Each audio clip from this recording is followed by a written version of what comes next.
अस्सलाम वालेकुम जी, उम्मीद है आप सब खैरियत से होंगे।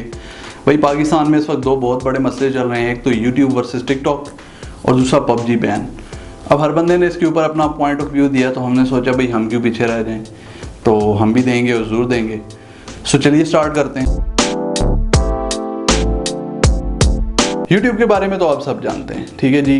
टिकटॉक बेसिकली 2016 में चाइना ने लॉन्च किया था फर्स्ट टाइम, और चाइना में ही लॉन्च किया था, तो ये इनके नाम से इसे लॉन्च किया गया था और सिर्फ जो चाइनीज़ लोग थे उस वक्त यूज़ कर रहे थे, और फिर बाद में इसे इंटरनेशनल लेवल के ऊपर लॉन्च किया गया। इस वक्त ये एक बहुत बड़ा प्लेटफॉर्म है और मिलियंस ऑफ पीपल इसे यूज़ कर रहे हैं और बहुत से लोगों का इसने करियर भी बनाया है। टिकटॉक कंटेंट के बारे में बात करते हैं जी। आपको एक छोटी सी फ्यू सेकेंड्स की वीडियो बनानी पड़ती है, जिसमें आपको किसी किस्म की एडिटिंग, किसी किस्म के एक्सपेंसिव इंस्ट्रूमेंट्स, किसी चीज़ की ज़रूरत नहीं पड़ती। आप बस एक अपना कैमरा उठाओ, मोबाइल फ़ोन, और वीडियो बनाओ, अपलोड कर दो।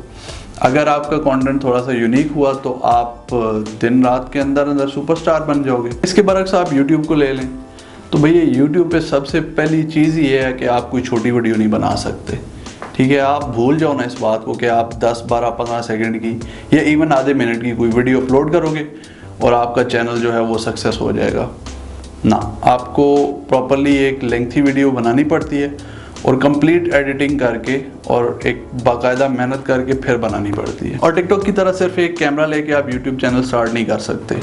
आपको 5 से 7 हज़ार का खर्चा करना पड़ता है, तब एक अच्छा चैनल आप स्टार्ट करने के काबिल होते हैं। फिर लेट से आप 5 या 7 मिनट की कोई एक वीडियो शूट कर रहे हैं, उसकी शूटिंग पे आपको टाइम लगेगा। शूटिंग के बाद आप उसको एडिट करेंगे, एडिटिंग में भी एक अच्छा खासा टाइम लगेगा, और फिर जाके वो रेडी होगी और फिर आप उसको अपलोड करेंगे। ना कि आपने जस्ट एक मोबाइल फ़ोन अपना उठाया, वीडियो बनाई और उसको अपलोड कर दिया। और अगर फिर प्रॉपर व्लॉगिंग चैनल स्टार्ट करना है तो भाई उसके लिए तो ख़र्चा ठीक ठाक है। आपको अच्छे लेवल का एक DSLR, मुख्तलिफ लेंसेज, ड्रोन शॉट्स के लिए इवन ड्रोन, और पता नहीं क्या क्या लेना पड़ता, फिर आप एक अच्छे लेवल का व्लॉगिंग चैनल स्टार्ट कर सकते हैं। तो जनाब ये मैंने आपको बता दिया कि इन दोनों का आपस में कोई कंपैरिजन नहीं है, डिस्पाइट द फैक्ट कि यूट्यूबर्स ने टिकटॉकर्स को रोस्ट किया, टिकटॉकर्स ने भी जवाब में जो है वो वीडियोस बनाई, और एक रिसेंटली आपने देखा होगा। तो मेरा पॉइंट यहाँ पे ये है कि कोई भी प्लेटफॉर्म इटसेल्फ अच्छा या बुरा नहीं होता, उसका यूज़ किस तरह हो रहा है वो अच्छा या बुरा है। तो यूजेज की जब बात आती है तो भाई टिकटॉक का बहुत ही घटिया और गंदा यूज़ हो रहा है, सॉरी टू से। इस वक्त हमारे मुआशरे के अंदर, ख़ास तौर पे जिस मुआशरे में, इस्लामिक मुआशरे में हम रह रहे हैं, वहाँ पे जिन चीज़ों को सबसे ज़्यादा बुरा और गलत समझा जाता है वही इस वक्त यूट्यूब पे की जा रही हैं। और ख़ास तौर पे हमारी जो नौजवान नस्ल है, लड़के और लड़कियां, वो जिन चीज़ों को ट्रेंड्स बना रहे हैं, जिन चीज़ों को फॉलो कर रहे हैं, वो एक कंप्लीट डिज़ास्टर है। आप किसी भी प्लेटफॉर्म पे आते हो, कोई भी कंटेंट लेके आते हो, उसमें आपके प्लेटफॉर्म पे मौजूद लोगों के लिए, स्पेशली यूथ के लिए, कुछ ना कुछ सीखने को लाजमी होना चाहिए, कुछ ना कुछ पॉजिटिव लाजमी होना चाहिए। अगर नहीं है तो आपको आने का कोई फ़ायदा नहीं है, क्योंकि जनाब कंटेंट क्रिएटिंग का ये मकसद नहीं है you come, you shit and you go. आप अगर किसी प्लेटफॉर्म पे आ रहे हो, आप अपना कोई कंटेंट लेके आ रहे हो, तो आप मेक श्योर करो कि कोई ना कोई नई चीज़ आपकी तरफ से, कोई ना कोई पॉजिटिव चीज़ आपके व्यूवर्स को, आपके देखने वालों को मिले। ख़ास तौर पे यूथ और टीनेजर्स जो होते हैं, वो किसी भी सोसाइटी और अल्टीमेटली कंट्री का सरमाया होते हैं, फ्यूचर होते हैं। और अगर आप उनके दिमाग को कंटिन्यूसली नेगेटिविटी के साथ फीड कर रहे हो, तो फिर आप खुद सोच सकते हो कि आपकी सोसाइटी और आपका मुल्क किस खतरे में। मिसाल के तौर पे आप अगर यूट्यूब को लेते हैं, वहाँ पे कोई एक कंटेंट क्रिएटर आता है, उसका कंटेंट ही गालम गलोच, बेहुदा बातें और इस तरह की चीज़ें हैं, वो फिर आपको एंटरटेन करेगा थोड़े टाइम के लिए।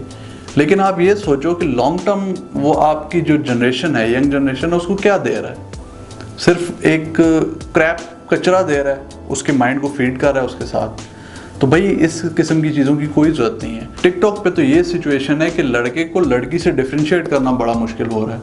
लड़का लड़की बना हुआ है, लड़की लड़का बनी हुई है, तो पता नहीं अजीब व गरीब किस्म के ड्रामे चल रहे हैं। पहले वो जोकर आ गया था, एक अजीब कोई बकवास किस्म की चीज़ थी वो, उसकी हंसी इतनी खौफनाक, पता नहीं लोगों ने किस तरह उसे हिट कर दिया। अब एक एलेक्स भट्टी आए हुए हैं, ठीक है जी, उनका तो जेंडर ही पता नहीं किसी को क्या है।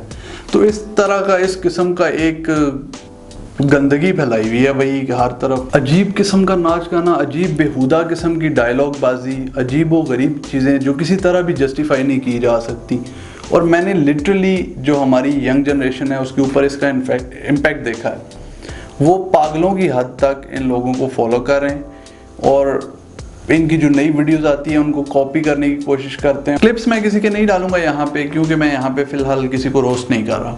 मैं जैसे ये बात कर रहा हूँ कि भाई बहुत ज़्यादा कचरा फैलाया जा रहा है और हमारी जो फ्यूचर जनरेशन हैं उनके लिए कोई भी कुछ सीखने के लिए चीज़ अवेलेबल नहीं है। सो मेरा जो टेक था, मैं जो कहना चाहता था वो यहाँ पे ख़त्म हुआ और मैं सिर्फ एक रिक्वेस्ट के साथ, इस रिक्वेस्ट के साथ अपनी इस बात को ख़त्म करूँगा कि भाई आप कोई भी कंटेंट लेके आओ, कोई भी चीज़ लेके आओ, मेक श्योर कि लोगों को और बिलखसूस जो यंग जनरेशन है, जो टीनेजर्स हैं, उनको कुछ ना कुछ वहाँ से आपसे सीखने को मिले। अब थोड़ी बात कर लेते हैं पबजी बैन के ऊपर। भाई पबजी बैन के बारे में हमें इस तरह पता चला कि पहले तो सोशल मीडिया से पता चला, फिर हमने थोड़ी सर्च की कि भाई क्या चल रहा है, क्या हो रहा है। तो पता चला कि एक वकील साहब ने दरख्वास्त दी है अदालत में कि पबजी खेलने से हमारे जो यंग जनरेशन है उसके अंदर एग्रेशन पैदा हो रहा है। तो ये बात मेरे लिए तो बड़ी मज़ाक का खेज़ थी कि भाई क्या एग्रेशन पैदा हो रहा है, क्या वो पिस्टल उठा के लोगों को गोलियां मारने निकल गए हैं या फिर M24 लेके अपने छत पे बैठ गए हैं और अपना हर आते जाते को हेडशॉट मार रहे हैं। ऐसा तो मुझे कुछ नज़र नहीं आया, ऐसा केस कहीं भी नहीं मिला। डंडे उठा के लोगों को मार रहे हैं, जहाँ से भी कोई गुजरता है उसको डंडे मार रहे हैं, मुक्के मार रहे हैं। मैं जहाँ पे रहता हूँ भाई यहाँ पे भी तकरीबन सारे ही बच्चे, यंग जनरेशन जितनी भी है, वो पबजी खेलते हैं और बड़े शौक़ से खेलते हैं। मैंने नहीं देखा कि चिकन डिनर के बाद कोई निकल गया हो, बाहर से आते जाते बंदों को मुक्के शुक्के मार रहा हो या डंडा उठाया हो, सर फाड़ रहा हो, लोगों के पैन उठा के निकला हुआ हो, मार रहा हो।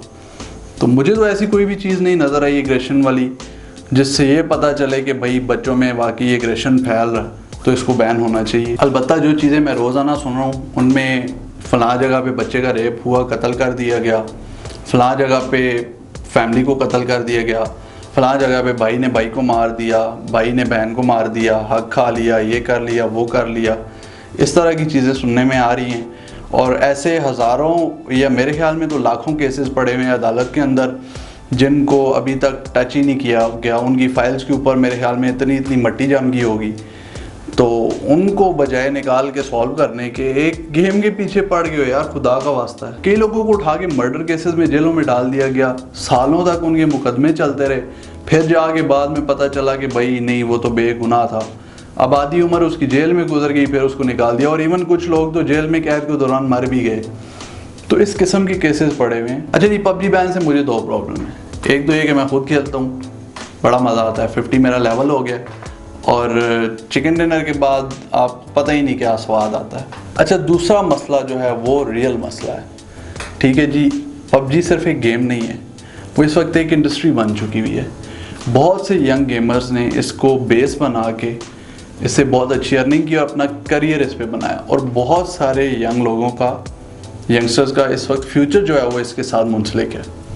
तो इसके ऊपर बैन और इसे ख़त्म करने से उन यंगस्टर्स का जो फ्यूचर है उसे बहुत शदीद किस्म का नुकसान पहुंचेगा, जो आई थिंक हमने अंडर कंसिडरेशन नहीं रखा। तो मैं ये कहना चाहूँगा कि भाई जो प्रॉब्लम है, जो रियल प्रॉब्लम्स हैं, लॉ एंड ऑर्डर सिचुएशन है बहुत ख़राब है इस मुल्क में। जिसे कहते हैं आवे का आवा बिगड़ा हुआ है। ठीक है जी, आप उन चीज़ों को पहले ठीक करें। बहुत सी ऐसी चीज़ें, बहुत से ऐसे केसेस हैं जो इस वक्त पड़े हैं, गल सड़ रहे हैं, आप उनको पहले ख़त्म करें, उनको सॉल्व करें।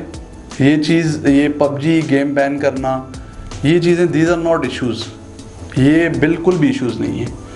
आप जो रियल इश्यूज़ हैं, जो रियल मसाइल हैं इस वक्त मुल्क के साथ चल रहे हैं, उनको सॉल्व करें, उन पे फोकस रखें। मर्डर, चाइल्ड अब्यूज़, चोरी चकारी, डाके, फ्रॉड, रेप, ये रियल इश्यूज़ हैं इस वक्त सोसाइटी में, ये क्राइम्स हैं, इनके ऊपर पहले फोकस करें। एटलीस्ट जब 90% ही लॉ एंड ऑर्डर की सिचुएशन बेहतर हो जाए तो फिर इस तरह की फजूल चीज़ों, पबजी बैन और दूसरा तीसरा इन चीज़ों पे आ जाएं। ये वो बातें थी जो मैं आपके साथ शेयर करना चाह रहा था, वो मैसेज था जो मैं कन्वे करना चाह रहा था। इंशाल्लाह नेक्स्ट वीडियो में दोबारा मुलाकात होगी। लाइक करें इस वीडियो को, सब्सक्राइब करें मेरे चैनल को। इंशाल्लाह मिलते हैं। अल्लाह हाफिज़।